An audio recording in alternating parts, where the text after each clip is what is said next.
enjoyment. अगर ये हमारे जमाने की बातें सुने तो शायद इन लोगों को यकीन ही ना आवे।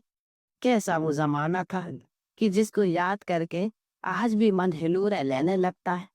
कितनी हंसी थी, कितनी खुशी थी और कितनी प्यार मोहब्बत थी एक दूसरे के लिए।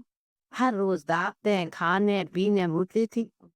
अब मैं तुमसे क्या कहूँ, हमारे धोबी की छोरी सास रह गई। उस वक्त मैं भी इतना रोई जितना उसकी माँ। 2 दिन तक मुझे तो चैन ही नहीं पड़ा। उस दिन उसकी मिन्नी सासरे जा रही थी, मेरी बड़ी पोती। मेरी आंखों में आंसू आ गए।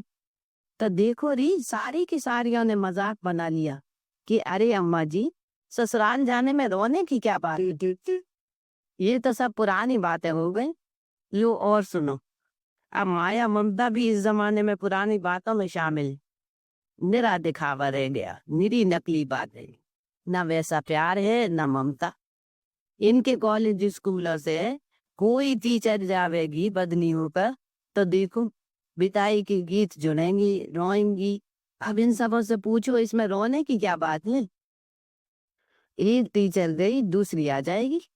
हमें तो कोई बुरा नहीं लगा, पर आजकल की तो बातें ही निराली हैं।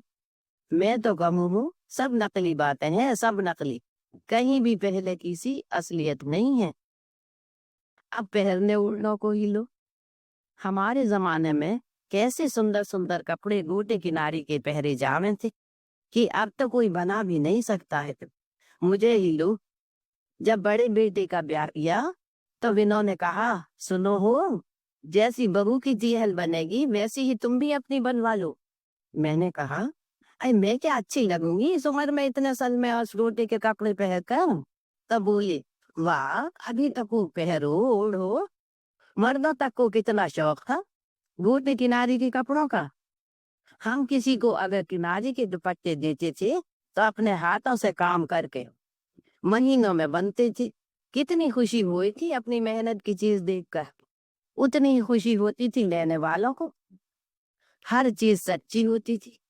उन कपड़ों की सलमा सितारा घोटा जहां पहन कर जाओ, चमक आ जावे थी दावत में। बूढ़ी जवान सब मिलकर रंग जमाती थी। वो ढोल पर नाच होता था कि सारी रात निकल जावे। तब और अब पहनावा ओढ़ना, तीज त्योहार। अभी आप सुन रहे थे ये रोचक वार्ता। वार्ताकार थी सुशीला कुंवर।